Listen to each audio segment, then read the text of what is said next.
I'm not an academic, I run a local organisation called Stay Safe East, and we are based in Leytonstone, and we work with disabled people who've been victims of hate crime, domestic abuse, sexual abuse, and institutional abuse, and the whole lot, stuff by carers, and so on and so on. And most of our clients have experienced more than one form of abuse.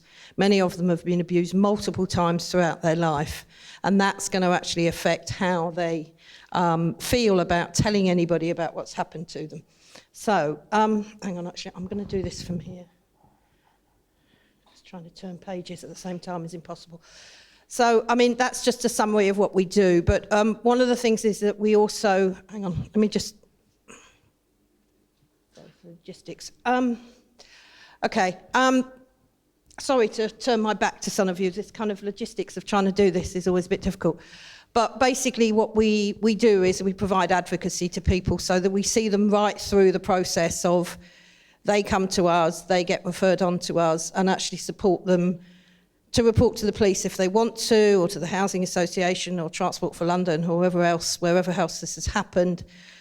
But probably the biggest thing we do is we listen, and we help them come to terms, not the right word, but sort out their feelings about what's happened to them. Because one of the things about hate crime is it's about attacking people for who we are.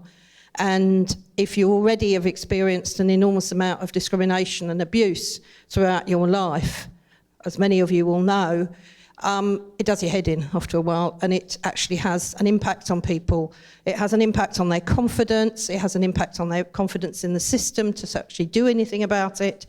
And therefore, people are kind of quite disempowered by the whole process. So we're there for people as long as it takes. But we also use that work to work for change. So I've been involved for more years than I care to remember of working with the Metropolitan Police, which is an interesting exercise, I have to say. And things change very, very, very slowly on hate crime issues, also on violence against disabled women. And we've been campaigning along with a lot of other groups for a change in hate crime law, because at the moment, hate crime law is actually uneven in terms of how it deals with different groups. And you're probably going to do something about that later on.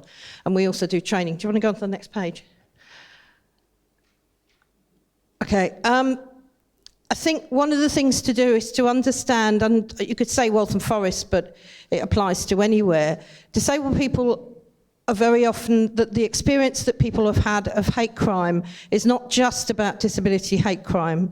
So a substantial proportion of our clients have been victims of racist, homophobic, transphobic, faith-based hate crime, and sometimes all of that in one go. Because people are picked on because they're different, and the more different they are, the more they get picked on. But I think one of the things is important to understand the reasons, and the previous speaker was talking about why hate crime happens. Disabled people, and in our community, are extremely marginalised. It's become worse because of the cuts in public services, so people don't go out. They don't have a means of escape if the hate crime is happening in their home, because they've got nowhere to go, they've got no transport, they've got no support to get places, community centres have closed down, etc., etc. We are based down in Leytonstone, where there is actually a proper community centre for disabled people, but it's a segregated one, so only disabled people go there, and that in itself creates divisions and actually creates potentially hate crime. And people, all the surveys that have been done show that disabled people, whatever their ethnicity, are likely to have least confidence in things like the police. And that, again, will affect whether people will report. The other thing is our experiences are often invisible, and I've been having discussions with Laura, who's been organising this event, about how we include disabled people. And very often we're excluded, whether it's from the crime survey because of the way the questions are asked and people in institutions are not asked questions, whether it's the fact that it's done by telephone, so that if you're profoundly deaf you don't get included in the survey, etc., or you don't have a computer, so those sort of things. The next slide. Okay, loads of statistics which I'll leave with you, but the thing to remember, so in the last year, from January 2019 to 2020, the Metropolitan Police recorded 16 disability hate crimes. I think we reported 9 of those, but it's the tip of the iceberg. When we looked at the figures from various bits of research, what we're looking at is probably 200 to 300 hate crimes against disabled people in Waltham Forest every year. Probably a lot more. We don't know.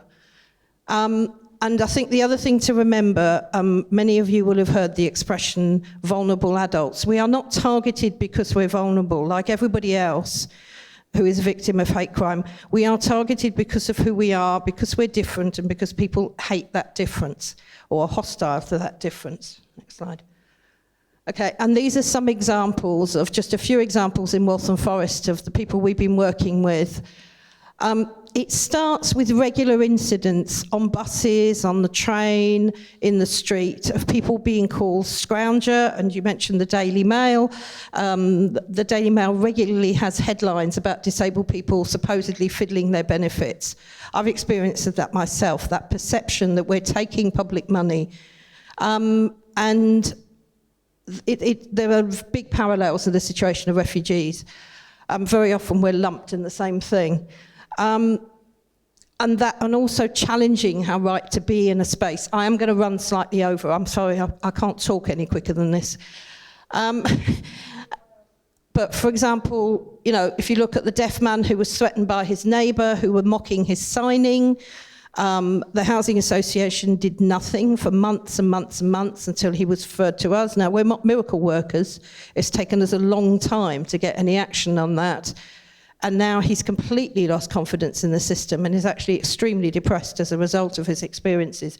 And you've got a whole series of other examples which are on the PowerPoint. I'm sorry I can't read these out and make them accessible, but next one, please. Okay, and I just wanted to mention cuckooing because it's important. Cuckooing is a strange expression, but one used by the Metropolitan Police, and it's about people who whose homes are targeted by drug dealers, gangs, street drinkers, groups of young people or older people, whoever. Somebody who is perceived as an easy target. And it's done very specifically, and those people know who they're picking on. They're picking on people who are isolated. It could be single parents as well. But a very high proportion of those people are disabled people. And we've tracked, along with other disabled people's organisations, we've tracked cases over the last 10 years of disabled people who have been targeted in this way, whose homes have been taken over, who've been exploited. These are forms of hate crime. These are targeting people because of who they are. And the most recent example in Waltham Forest is sadly that of a murder, the man called Mark Smith, who was murdered by a woman who was a member of a group of people who targeted him. And he asked for help again and again and again and again, and nothing happened. And as a result, he was murdered. So I think as a sobering thought for you, he lived in Chinkford.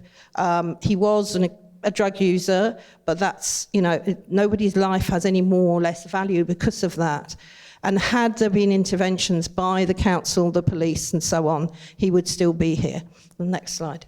So the important thing is to think about this is that if we're trying to prevent hate crime, we're trying to prevent situations like what happened to Mark.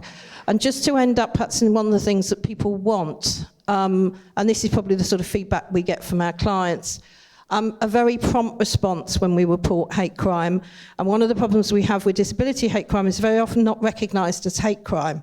So it gets flagged by the police as vulnerable adult abuse, or it just gets completely ignored, gets treated as antisocial behaviour and so on. Not being blamed. Many of our clients have been blamed and been seen as the problem. Having basic accessible services, being able to report things in a way that works for them. Proper support for victims, because it's a difficult experience and it's usually not the only one that you've had.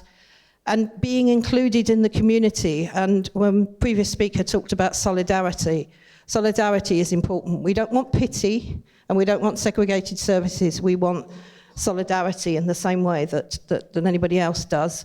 And I think working with other members of the community, so Stay Safe East, along with a number of organisations locally, is actually working with other community groups to try and prevent hate crime, and I hope that you'll be able to learn from all of us. I know David's here, who's also doing some work here. So thank you for hearing me.